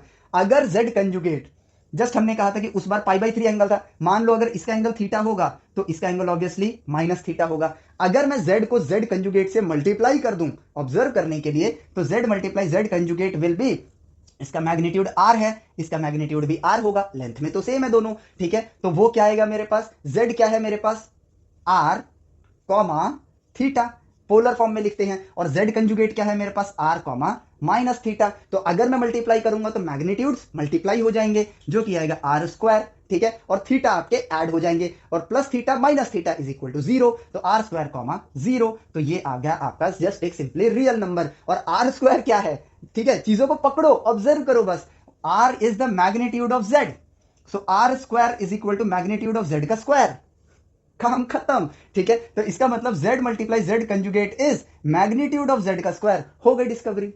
इस फॉर्मूले को हम याद करते हैं, क्यों याद करना है, जब आप डिस्कवर कर सकते हो तो। ये देखो कितना सिंपल सा लॉजिक है। चलो अब हम क्या करते हैं, अगर इसको डेराइव, मतलब वैसे तो डेरिवेशन नहीं है, लेकिन हम बोलते हैं कि चलो इसको डेराइव करते हैं, ठीक है। तो हम इसको थोड़ा सा और सिंपल वे में ना देखने की बजाय हम इसको थोड़ा सा वैसे देखेंगे कि ये बन जाएगा r e to the power i theta, और ये बन गया r e to the power minus i theta. अब इन दोनों को मल्टीप्लाई किया, r square e to the power i theta minus theta, and that will be r square e to the power i 0, and that is equal to r square. हालांकि ये भी simple है, ठीक है, लेकिन जो हमारी बेसिक कम्युनिकेशन है उसके जरिए निकालो, फिर उससे ऊपर जो आपने ढूंढा है उससे भी निकालो, तो आपका कम्युनिकेट करने का तरीका और बेहतर होता है। हमें तो यार बातचीत में बेहतर बनना है ना नेचर से, तो हमें बेसिक से ही शुरू करना चाहिए। तो बेसिक से शुरू किया और देखो रिजल्ट हमारे सामने सेम है। तो इट मीन्स ये जो फॉर्मूला हमें रटाया जाता है बार बार कि Z conjugate multiply Z multiply Z conjugate is equal to magnitude of Z का स्क्वायर, ये हम लोगों ने डिस्कवर कर लिया, ये हम लोगों ने डिस्कवर कर लिया। अब बस यहां पर अब हम इस चैप्टर को बस यहीं पर एंड करने वाले हैं। इसके बाद के जो लेक्चर्स होंगे उसमें हम थोड़ा और डीप डाइव करेंगे, ठीक है, लोकस वगैरह पर जाएंगे, डी मॉर्वी थ्योरम, ये सारी चीजें देखेंगे। नाम पे मत जाओ, बहुत आसान चीज है ये, बहुत आसान चीज है, ठीक है। तो चलो, तो भाई z multiply z conjugate is equal to magnitude of z का स्क्वायर, ये हम लोगों ने डिस्कवर किया। या फिर हम ऐसे लिख सकते हैं z is equal to x plus I Y अगर है तो z multiply z conjugate is x square plus Y square, square है इसलिए अंडर रूट हट गया, ठीक है। तो यहां पर ये चीज हम लोगों ने डिस्कवर कर ली। तो इसका अगर ये इसके बराबर है तो ये इसके बराबर होगा, कॉन्ट्रेरी उल्टा भी ले सकते हैं हम लोग, ठीक है। चलो दिस पार्ट इज डन। अब देखते हैं हम लोग यहां पर कि अगर z1 मल्टीप्लाई z2 का मॉड है, इनको हम लोग थ्योरम्स के नाम से पढ़ते हैं, ये ऑब्जर्वेशन है, ठीक है, पहले ऑब्जर्वेशन करो, ठीक है। हम लोग इनको थ्योरम्स के नाम से पढ़ते हैं कि अगर magnitude of z1 multiply z2, ठीक है, ये आपका magnitude of z1 multiply magnitude of z2 है। अब देखो एक साइकोलॉजी को समझना, बीइंग अ स्टूडेंट अगर मैं इसको देख रहा हूं, इसको याद करना बहुत आसान है, ठीक है। मैग्नीट्यूड ऑफ z1 अपॉन में z2 is equal to magnitude of z1 divide by magnitude of z2, इसको भी याद करना बहुत आसान है, और हम याद करके आगे बढ़ जाएंगे, क्वेश्चन हो जाएगा, कोई डाउट नहीं है इसमें। लेकिन वो लर्निंग मिलेगी, वो कम्युनिकेशन का जो पहलू है जिसमें हम नेचर से बात कर रहे हैं, क्या हम वो करेंगे, तो क्या ये ज्ञान सिर्फ ये फॉर्मूला याद करके अधूरा नहीं रह जाएगा। आगे चल के जब मैं इंजीनियरिंग करूंगा तो वहां पर यही कम्युनिकेशन के जरिए ही तो मैं नेचर में से कम्युनिकेट करके ऐसी चीज बना पाऊंगा जो एग्जिस्ट नहीं करती है, तभी तो मैं एक ट्रू इंजीनियर बनूंगा। अगर मैं ये फॉर्मूला याद कर लूं, जस्ट आगे बढ़ जाऊं, तो क्या वो ज्ञान कंप्लीट है? जवाब है नहीं। आप खुद भी ये बात फील कर रहे होंगे। तो हमें इन चीजों को एक्सप्लोर करना चाहिए, और उसके लिए करना ही क्या है, जो ज्ञान आपके पास है उसी ज्ञान के जरिए कम्युनिकेट करो, आपको जवाब मिल जाएगा, ठीक है। हमने यहां पर देखा कि z मल्टीप्लाई z कंजुगेट का जो मैग्नीट्यूड है, ठीक है, सॉरी मैग्नीट्यूड नहीं, माफ करना, z मल्टीप्लाई z कंजुगेट आपको दे रहा है मैग्नीट्यूड ऑफ z का स्क्वायर, ठीक है, मैग्नीट्यूड ऑफ z का स्क्वायर दे रहा है। तो चलो यहां पर देखते हैं, मेरे पास है z1 z2 का मैग्नीट्यूड मुझे निकालना है, ठीक है। तो इसको देखो, ये क्या है, इसके बराबर है। चलो z1 z2 को मैं कम्युनिकेट करने के लिए z3 लिख लेता हूं, प्रोडक्ट करके भाई ये कॉम्प्लेक्स नंबर ही आएगा। Magnitude of z3 is equal to, ठीक है, अगर मैं इसका स्क्वायर कर दूं तो क्या निकल कर आएगा, z3 कंजुगेट, z3 कंजुगेट आएगा, ठीक है। चलो ये आ गया मेरे पास, क्योंकि मैंने इससे ये चीज निकाली, क्योंकि ये ज्ञान तो मेरे पास आ चुका है, तो मैं ये चीज यूज कर सकता हूं। ठीक है, अब यहां पर Z3 है, तो इसको मैं Z3 को लिखता हूं Z1 Z2 multiply Z1 Z2 conjugate. ठीक है, अब ये हो गया Z1 Z1 conjugate Z2 Z2 conjugate.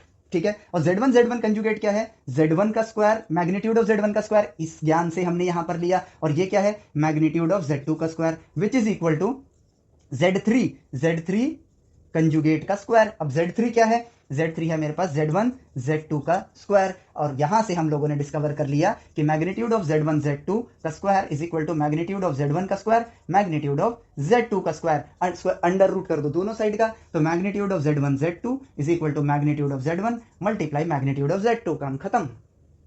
क्या मुश्किल है इसके अंदर? कोई मुश्किल नहीं है। ठीक है, चीजें आसानी से डिस्कवर करी जा सकती हैं। अब इसके ऊपर एक बड़ी थ्योरम आती है। ठीक है, वो क्या कहती है? मैग्नीट्यूड ऑफ Z1, ठीक है, magnitude of Z1 Z1 Z2 dot dot dot dot dot Zn is equal to magnitude of Z1 magnitude of Z2 magnitude of Z3 magnitude of Z4 dot dot dot dot dot magnitude of Zn। तो ये तो इसी से proof हो गया। ठीक है, पिछले वाले पार्ट से प्रूफ हो गया, लेकिन डायरेक्टली ये चीज नहीं दिखाई जाती है। पता क्या दिखाया जाता है? मैग्नीट्यूड ऑफ Z, ठीक है, Z to the power n is equal to magnitude of Z की पावर n। अब Z की पावर n का मतलब क्या है? Z multiply Z multiply Z multiply Z n times. ठीक है, तो Z1 Z2 Z3 Zn सारे के सारे Z हैं, तो उनको आप अलग अलग लिख सकते हो। अलग अलग लिख सकते हो मतलब कितनी बार मल्टीप्लाई कर रहे हो? n टाइम्स मल्टीप्लाई कर रहे हो। मैग्नीट्यूड ऑफ Z की पावर n। ठीक है, तो Z की पावर n का magnitude is equal to magnitude of Z की पावर n। और यहां पर इसको कैलकुलेट करना मुश्किल है, लेकिन इसको कैलकुलेट करना इजी है। तो यहां पर इसी तरीके से आपके क्वेश्चंस को डिजाइन किया जाएगा। सोच के देखो, ऑब्जर्वेशन से आप एग्जामिनर के पॉइंट ऑफ व्यू को भी समझ पाओगे, लेकिन फॉर्मूला याद करके एग्जामिनर कैसे कैसे क्वेश्चंस को बना सकता है, वो चीजें आप लोगों के लिए मिसिंग रहेगी। तो ये पार्ट भी डिस्कवर हो गया। इतने से पार्ट में 3 थ्योरम निकाल रखी हैं। ठीक है, अब कंजुगेट जो है, देखो कॉम्प्लेक्स नंबर में ऐसा तो कुछ है ही नहीं जो कि हमारे लिए मुश्किल हो, तो कंजुगेट के जरिए ही चीजों को थोड़ा सा कॉम्प्लिकेट करने की कोशिश की जाएगी। और वो कैसे की जाएगी कि यार अब हम ये समझ गए कंजुगेट क्या है, reflection about the real access, तो क्यों ना कंजुगेट में डिफरेंट परिस्थितियों को ऑब्जर्व किया जाए। ठीक है, जैसे कि मान लो एक कॉम्प्लेक्स नंबर है x प्लस आई वाई, जो कि इक्वल आता है 1 अपॉन में a प्लस आई बी के इक्वल। ठीक है, चलो इसके इक्वल आता है। तो अब भाई यहां पर अगर मैं इसका कंजुगेट निकालूं, ठीक है, अगर मैं इसका कंजुगेट निकालूं तो वो तो सिंपली है x minus I Y, but वो इस फॉर्म में a और b के फॉर्म में किसके बराबर होगा? ठीक है, अब हमें यह चीज याद करा दी जाती है कि ये a माइनस आई बी के बराबर होगा। ठीक है, फर्क नहीं पड़ता चाहे रूट में हो चाहे रेसिप्रोकल में हो, फर्क नहीं पड़ता, सिंपली ये कंजुगेट होगा। क्वेश्चन हो जाते हैं, जे मेंस में आए हैं इसके ऊपर कई क्वेश्चन। ठीक है, लेकिन वही बात, ज्ञान पूर्ण है नहीं, ज्ञान अधूरा है। ठीक है, तो इसको पूर्ण किया जा सकता है। अगर आप देखोगे ना तो जस्ट आप सिर्फ एक कदम उठाओ इसको ऑब्जर्व करने की, ये चीज इतनी आसान है कि आप भी कर सकते हो। ठीक है, वो चीज कैसे होगी? सिंपली x प्लस आई वाई है, यहां पे क्या है? a प्लस आई भी है। अब हम लोगों ने बचपन में सीखा है, ठीक है, कि यार रैशनलाइज कर देते हैं, और रैशनलाइज क्यों करते हैं वो देखो, x plus I Y is equal to 1 upon में a प्लस आई बी। अब मैं अगर देखो जो भी मैं कर रहा हूं वो क्यों कर रहा हूं, उसके पीछे का रीजन देखना। अगर मैं a माइनस आई बी से मल्टीप्लाई करूं, और यही क्यों किया मैंने, क्योंकि यार a square minus I B का होल स्क्वायर होगा, और i मल्टीप्लाई आई आपका कॉम्प्लेक्स की दुनिया से निकलकर रियल दुनिया में प्रवेश कर जाएगा, जिससे डिनोमिनेटर मेरा प्योरली रियल हो जाएगा। अब क्योंकि डिनोमिनेटर में ये मल्टीप्लाई किया है तो न्यूमरेटर में इसको मुझे डालना पड़ेगा, तो डाल दिया, तो ये बन गया a minus I B divided by A square minus I B का होल स्क्वायर, और माइनस आई का स्क्वायर -1 होगा, ये बन जाएगा प्लस में B square is equal to simply क्या है? x प्लस आई वाई। ठीक है, ये देखा आपने, observation is the key for is the first step towards right education. तो यहां पर x क्या है? अगर आप इसको देखो तो ये बन गया a अपॉन में a square plus B square minus या फिर plus I minus B upon में a square plus B square, क्योंकि यहां पर x प्लस आई वाई है, तो x बन गया मेरे पास a अपॉन में A square plus B square, whereas y बन गया मेरे पास माइनस बी अपॉन में A square plus B square. अब क्या चाहिए आपको? इसका कंजुगेट चाहिए, तो x आपके पास है x माइनस आई वाई करूं, तो x क्या है? a अपॉन में A square plus B square. ठीक है, y क्या है? y क्या है मेरे पास? पहले यहां पर i लगाता हूं, माइनस बी अपॉन में A square plus B square. ठीक है, ये x और आई वाई लिख दिया मैंने, उसके आगे क्या है? माइनस साइन है। ठीक है, तो ये देखो क्या बन गया, डिनोमिनेटर सेम है, कॉमन कर दो, ए स्क्वायर प्लस बी स्क्वायर। ठीक है, ए माइनस माइनस प्लस, तो ये बन गया ए प्लस आई बी। आप देखो ये पार्ट हम ऑब्जर्व कर चुके हैं, ठीक है, ठीक उसका उल्टा यहां पर किया जा सकता है। कैसे? ये देखो और ये देखो, ए स्क्वायर प्लस बी स्क्वायर क्या है, इसी के इक्वल है। चलो उल्टा करके देखते हैं। तो A plus I B divided by ये बन जाएगा A plus I B multiply A minus I B. और ये चीज ऐसी नहीं है कि आपने देखी नहीं है, आप ऑलरेडी यही करके यहां तक पहुंचे हो, तो इसको उल्टा कर दिया आपने। और अब देखो दिस एंड दिस डिवाइड होके 1 बन जाएंगे और मेरे पास बचा क्या, 1 अपॉन में ए माइनस आई बी, यानी कि X minus I Y is equal to A minus I B. काम खत्म। कितना इजी है, ठीक है। इसलिए जब आपको कंजुगेट करना है, ठीक है, अगर x plus I Y is equal to A plus I B upon में सी माइनस आई डी है, मान लो इसके बराबर है, ठीक है, तो इसका कंजुगेट अब जब आप देखोगे आई वाई, तो सिंपली आई के आगे जो साइन है उसको हमें चेंज करना है। अब जब मैं ये बोल रहा हूं तो अब ये कोई टिप एंड ट्रिक नहीं रहा, अब ये एक ऑब्जर्वेशनल रिजल्ट बनकर आया मेरे पास। तो ये बन जाएगा मेरे पास a minus I B divided by C plus I D, ये इसका कंजुगेट है। और अब हम इसका यूज कर सकते हैं। AIEEE में क्वेश्चन आया था x plus I Y is equal to 1 upon में 1 माइनस आई, यानी कि जेई मेन्स आपका, ठीक है, x माइनस आई वाई आपको बताना था, x माइनस आई वाई करने को रैशनलाइज करके 5 मिनट में इसका आंसर निकाला जा सकता है, लेकिन ये क्वेश्चन तो टाइम सेवर क्वेश्चन था, इसका आंसर था 1 प्लस आई, दैट्स इट, काम खत्म। कंजुगेट पूछा था आपसे, तो जो काम में आपको 3 से 4 मिनट लगते रैशनलाइज करते फिर उसको निकालते, वो काम आपका 10 सेकंड में हो गया। तो यहाँ पे जो टाइम का बचत आपने किया वो बड़े क्वेश्चन में काम आएगा। ऐसे क्वेश्चन जरूर देता है, ठीक है, और कॉम्प्लेक्स नंबर पे मेजोरिटी क्वेश्चन आपके कंजुगेट से ही जुड़े हुए आते हैं, ठीक है। अब देखते हैं हम यहाँ पर इस पार्ट को ऑब्जर्व करते हैं, ठीक है, कि अगर मेरे पास कंजुगेट में ही x plus I Y is equal to under root of A plus I B के बराबर है, ठीक है, इसके इक्वल है, तो इसका कंजुगेट क्या होगा, x minus I Y. Again ये आएगा मेरे पास a माइनस आई बी के बराबर। आप लोग वीडियो को पॉज करके एक बार खुद डिस्कवर करो इसको, ठीक है भाई। सिंपल सा लॉजिक, पॉज करने से पहले सुन लो, सिंपल सा लॉजिक क्या है, यहाँ पर अंडर रूट है तो स्क्वायर ही करोगे ना, कर दो स्क्वायर, निकालो ए बी और देखो इसका कंजुगेट क्या निकल कर आता है, ठीक है। चलो तो उम्मीद करता हूं आपने पॉज किया होगा और अब आप देख रहे हो आगे, तो चलो इसको करते हैं। चलो मेरे पास डेटा है, ये स्क्वायर कर देते हैं, x प्लस आई वाई का स्क्वायर इज इक्वल टू, इधर से तो अंडर रूट हट जाएगा, a प्लस आई बी आ जाएगा मेरे पास, ठीक है। हम इसका कंजुगेट फाइंड करना चाहते हैं, ये तो हमने बोल दिया है कि ये होता है, लेकिन हम यहाँ क्वेश्चन मार्क लगा देते हैं, ठीक है। तो ये बन जाएगा एक्स स्क्वायर प्लस आई वाई का होल स्क्वायर प्लस 2xy आगे I is equal to A plus I B, ठीक है। तो ये बन गया X square minus Y square plus I 2xy is equal to A plus I B.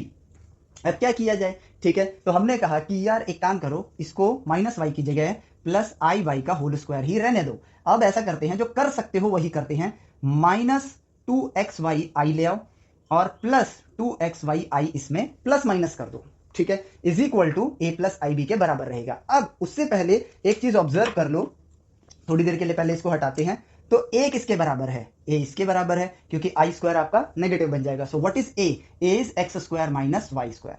What is B, B आपके पास है यहां पर 2xy।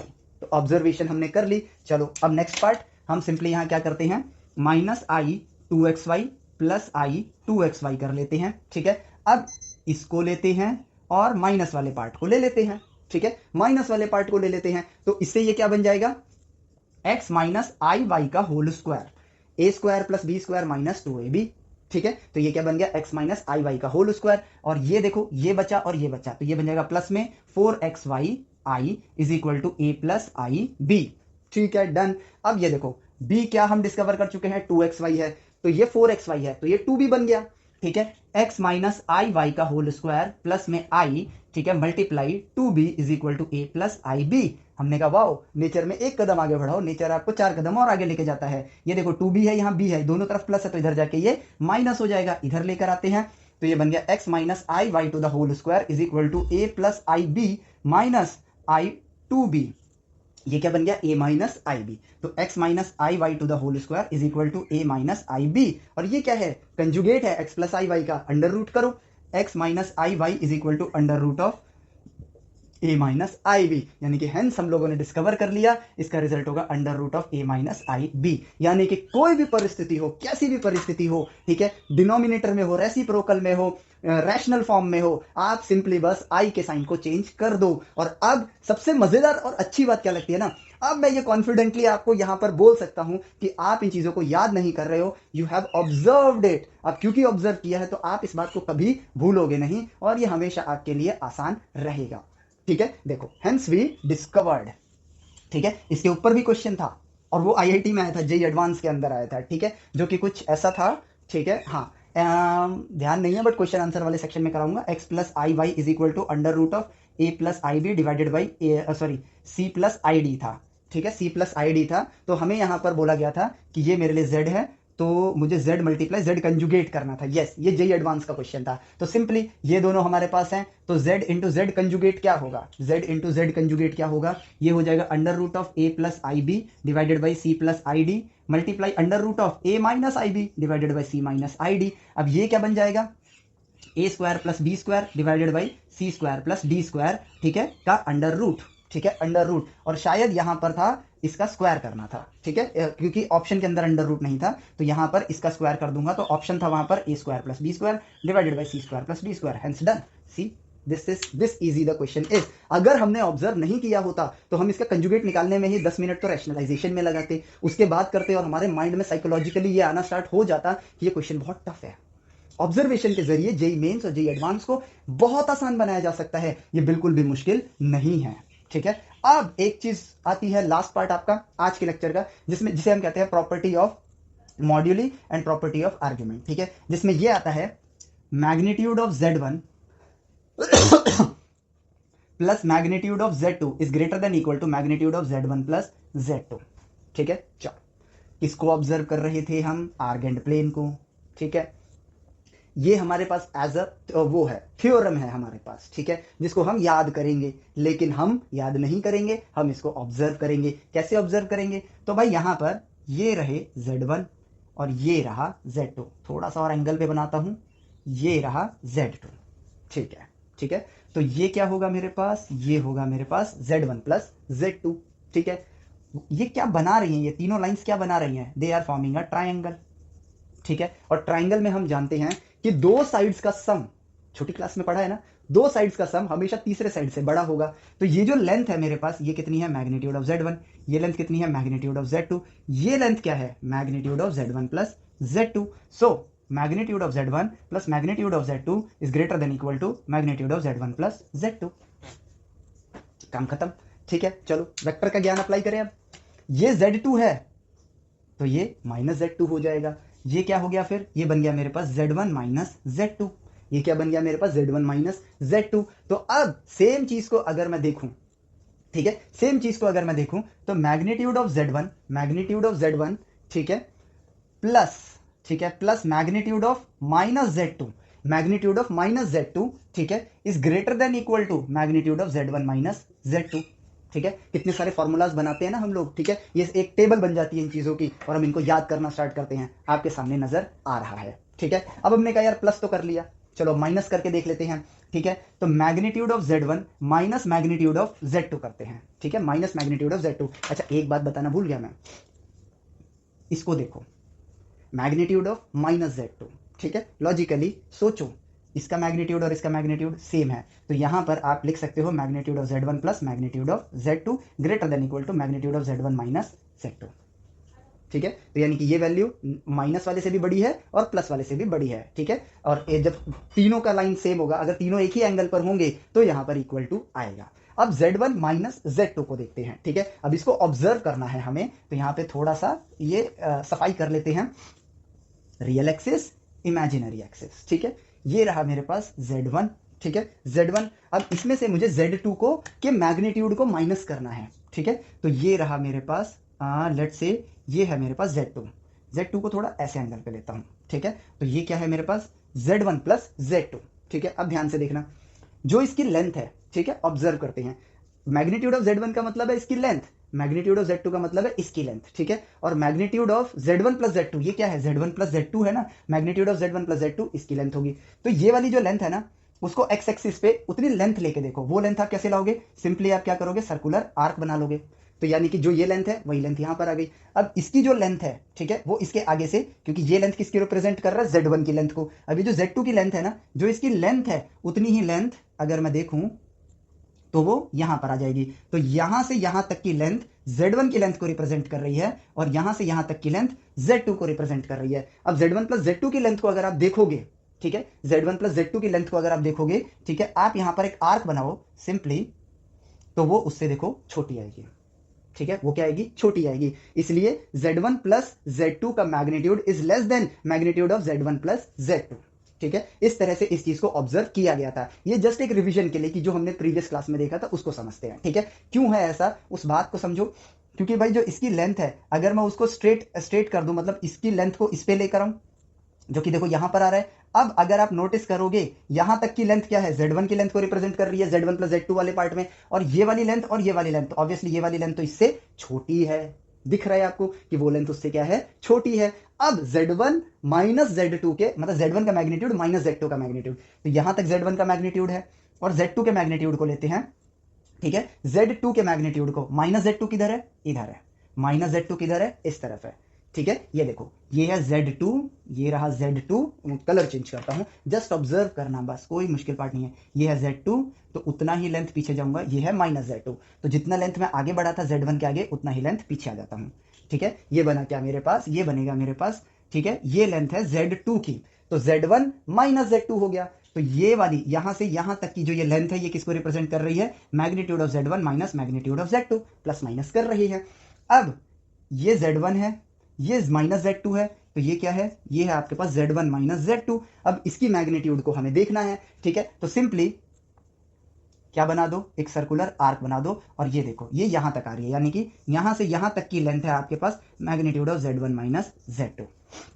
And what you see is कि ये है दिस पार्ट, और यहां से ये वाली जो लेंथ है वो इसके बराबर है, यानी कि ये वाला पार्ट इससे बड़ा है, ठीक है। ये वाला पार्ट यानी कि magnitude of Z1 minus Z2 is greater than, ठीक है, is greater than, equal to कब आएगा, जब तीनों सेम लाइन में होंगे, ठीक है, जब तीनों सेम लाइन में होंगे। अब देखो आप लोगों ने क्या चीज डिस्कवर कर ली, ठीक है। यानी कि इन चीजों के लिए कोई डेरिवेशन नहीं हुआ है, सिंपली एक कंपास उठाया गया, यहां तो मैंने रफ हैंड से किया गया, एक कंपास उठाया गया, सर्कल्स बनाने स्टार्ट करे, एक ही लाइन में लेकर आया और देखा कौन चीज बड़ी है कौन सी चीज छोटी है, जो हम पहली बार 8th ग्रेड में करते हैं। That's it, and our observation is done.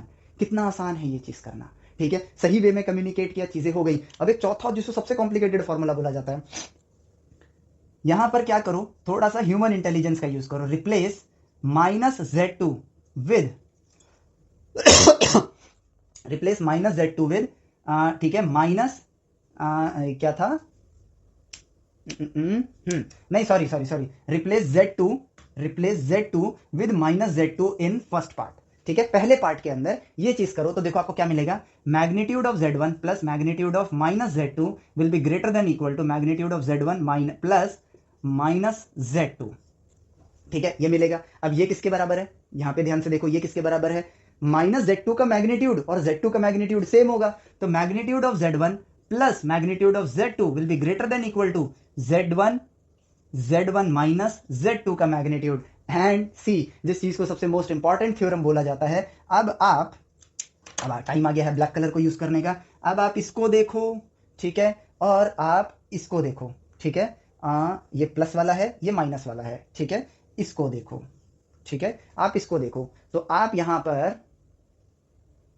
पर एक काम और कर सकते हो, आप इसमें भी यही काम कर सकते हो, Z2 को माइनस Z2 से रिप्लेस करो, तो यहां पर आएगा plus Z1 minus Z2 will be less than equal to Z1 minus Z2 का मैग्नीट्यूड, माइनस माइनस प्लस बन जाएगा। And C, mod Z1 minus, ये किसके बराबर है, Z2 के मैग्नीट्यूड के बराबर है, Z2 less than equal to, ठीक है, लेस देन इक्वल टू, और सॉरी ये तो ग्रेटर देन इक्वल टू था, ग्रेटर देन इक्वल टू ये वाला पार्ट था ना, नहीं देखा, ये वाला पार्ट था, sorry, less than equal to है, less than equal to Z1 minus minus plus Z2 का मैग्नीट्यूड, ठीक है। Now it's time to pick the correct 3, Z1 minus Z2, Z1 plus Z2, ठीक है, Z1 प्लस Z2, ठीक है। तो अब हम ध्यान से देखेंगे, ठीक है, इसको लेते हैं और इसको लेते हैं, ठीक है, इन दोनों को लेते हैं और ऑब्जर्व करते हैं, Z1 प्लस Z2 यहां भी है, Z1 प्लस Z2 यहां भी है, तो Z1 प्लस Z2 का मैग्नीट्यूड मैंने लिख लिया, यहां पे देखो लेस देन का साइन है, ठीक है, less than equal to, greater than equal to, ठीक है, दोनों साइन मैंने लगा दिए। अब देखो ग्रेटर देन वाली साइड क्या है, magnitude of z1 plus magnitude of z2। Less than वाली साइड कौन सा है, magnitude of z1 minus magnitude of z2। इस चीज के ऊपर बहुत सारे क्वेश्चंस बनाए जाते हैं, इस चीज को हमने यहाँ पर ऑब्जर्व किया है। हाँ, वीडियो की लेंथ थोड़ी लंबी हो गई है, बाई चांस दिमाग थोड़ा थका थका फील कर रहा होगा, कोई बात नहीं, थोड़ा रिलैक्स करके फिर एक बार ऑब्जर्व कर लेना, क्योंकि यहाँ पर बहुत सारी चीजें जिनको हमें रटाया जाता है बट हम चीजों को ऑब्जर्व कर सकते हैं, तो इसको एक बार और रिवाइज कर लेना अगर थक गया हो ब्रेन तो। वैसे तो हमने इतनी आसान भाषा में किया है कि समझ एक बार में ही आ जाता है, रेस्ट तो आपको इसके बाद सेल्फ स्टडी करनी है, ठीक है, आपको करना क्या है, सेल्फ स्टडी करनी है। और फिर इसके बाद एक लास्ट टॉपिक है प्रॉपर्टीज ऑफ आर्ग्यूमेंट्स, ठीक है, आर्ग्यूमेंट्स की आपको प्रॉपर्टी बतानी होती है, जिसमें मल्टीप्लीकेशन में अगर दो कॉम्प्लेक्स नंबर मल्टीप्लाई हो रहे हैं तो एंगल ऐड होता है, ऑलरेडी ऑब्जर्व। अगर डिवीजन में है तो एंगल्स आपके सब्ट्रैक्ट होते हैं, तो डिवीजन वाले पार्ट को भी देख लेते हैं। z1 अपॉन में z2 is equal to r1 e to the power i theta 1 ऐसे लिखा जाएगा, divided by r2 e to the power i theta 2 लिखा जाएगा। r1 अपॉन r2 यहाँ रहेगा, r1 अपॉन में r2 e to the power i, देखो e to the power a divide by e to the power b is e to the power a minus b, तो ये बन जाएगा i theta 1 minus theta 2। And see आपका argument यहाँ पर ये क्या है, आर्ग्यूमेंट ही तो है, तो ये आर्ग्यूमेंट आपका क्या आया, देखो आर्ग्यूमेंट आपके सब्ट्रैक्ट हो गए, वही ये मल्टीप्लिकेशन में होता तो आर्ग्यूमेंट आपके ऐड हो रहे थे। डिस्कवर्ड, एवरीथिंग इज डिस्कवर्ड, ठीक है। अब एक पार्ट आता है आपके पास सिंपली डी मॉर्बी थ्योरम, वो भी देख लेते हैं, फिर उसके बाद हम जिस पार्ट को हम लोग क्या कहते हैं, वो कहते हैं ना बहुत टफेस्ट पार्ट है, उन पार्ट को नेक्स्ट लेक्चर के अंदर ऑब्जर्व करेंगे। अब डी मॉर्बी थ्योरम ये कहती है कि z की पावर n अगर मुझे करना है, ठीक है, तो z क्या है मेरे पास, z है मेरे पास x प्लस आई वाई, जो कि होगा r e to the power i theta के बराबर। r क्या है, under root of x square plus Y square. इसको ऑब्जर्व करना चाहा उन्होंने, तो उन्होंने लिखा कि यार x plus I Y to the power n, भाई तो लंबा प्रोसेस जाएगा, लेकिन उन्होंने कहा we have already discovered this, तो बन जाएगा r e to the power i theta की पावर n। तो ये क्या बन गया, r to the power n e to the power i theta की पावर n, पावर की पावर मल्टीप्लाई हो जाती है, तो ये बन गया r to the power n e to the power i n theta. और उन्होंने कहा लेट ले भाई ये तो बड़ा ही आसान हो गया, कैसे, e to the power i theta is cos theta plus i sin theta, और यहाँ पर थीटा की जगह क्या है, n थीटा हो गया है, तो बन गया r to the power n cos n theta plus i sin n theta. लो भाई सॉल्व।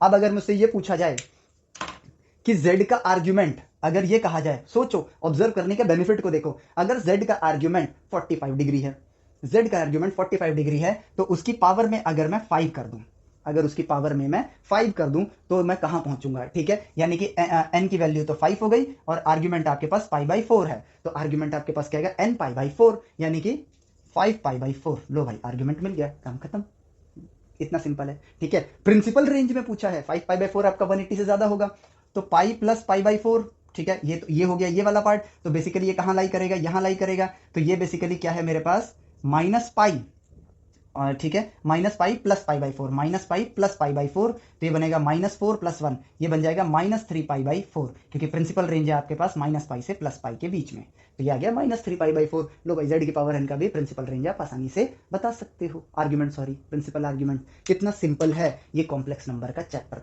अब आप खुद कमेंट करके बताना अगर यूट्यूब पे देख रहे हो, क्या एक्चुअली में इसको कॉम्प्लेक्स नंबर बोलना चाहिए, ये तो एक इमेजिनरी नंबर है जिसको हमने लास्ट लेक्चर में डिस्कवर किया, और बस उस आर्गेंट प्लेन पे फर्दर जो ज्ञान हमारे पास है उस ज्ञान के जरिए बात करी, और सारी चीजें हम ऑलरेडी पढ़ चुके हैं, हमने सिर्फ उसको आर्गेंट प्लेन के अंदर वापस से स्टडी किया है। चीजें सिंपल हैं, चीजें आसान हैं, इसके क्वेश्चंस भी आसान हैं। इसके कॉम्प्लेक्स नंबर से बहुत सारे क्वेश्चन आते हैं, वो क्यों आते हैं पता है? क्योंकि अगर आपने इसको सही से पढ़ा होगा तो यकीन मानो ये चैप्टर आपको उस पेपर के अंदर टाइम बचाने वाले क्वेश्चंस लाके देगा। 10 सेकंड 15 सेकंड में होने वाले क्वेश्चंस आपके मेंस और एडवांस के अंदर आते हैं, ताकि यहाँ टाइम की बचत करो, ताकि कहीं और उसको अप्लाई किया जा सके, ठीक है। इट्स जस्ट कि हमने ऑब्जर्व नहीं किया होता है, उस चैप्टर के नाम में भी कॉम्प्लेक्स लिखा हुआ है, हम ऑलरेडी मान के बैठ जाते हैं कि ये चैप्टर बहुत ज्यादा टफ है, तो ऐसा नहीं मानना है। हाँ, कुछ आगे का पार्ट है थोड़ा सा टफर आता है, लेकिन वो टफ क्यों लगता है, क्योंकि सीक्वेंस मिसिंग है। अब जैसे कि जो लोकस वाला पार्ट में पढ़ाऊंगा, बिना वो पार्ट को मैं यहाँ पे इस सीक्वेंस में कंटिन्यू नहीं करने वाला हूँ। ऑब्वियसली उसको मैं straight line, parabola, ellipse, hyperbola पढ़ाने के बाद ही आपको पढ़ाऊंगा, क्योंकि आप लोकस के मीनिंग के साथ जब तक आप कनेक्ट नहीं करोगे, मल्टीपल लोकसेस को नहीं निकालोगे, कॉम्प्लेक्स नंबर के अंदर भी तो लोकस ही, लोकस मतलब एक पॉइंट अपने पाथ को कैसे ट्रेवल करता है उस ट्रेजेक्टरी की इक्वेशन बनाते हैं। ठीक है, तो पहले हम प्री रिक्विसाइट्स जो उससे पहले जरूरी है उसको पढ़ेंगे, उसके बाद इस पार्ट को पढ़ेंगे और हमारा काम इजीली हो जाएगा। तो देखो यहाँ पर सीक्वेंस के जरिए हम अपनी पढ़ाई को आसान बना सकते हैं। ठीक है, तो इस लेक्चर को यहाँ पर हम लोग एंड करते हैं।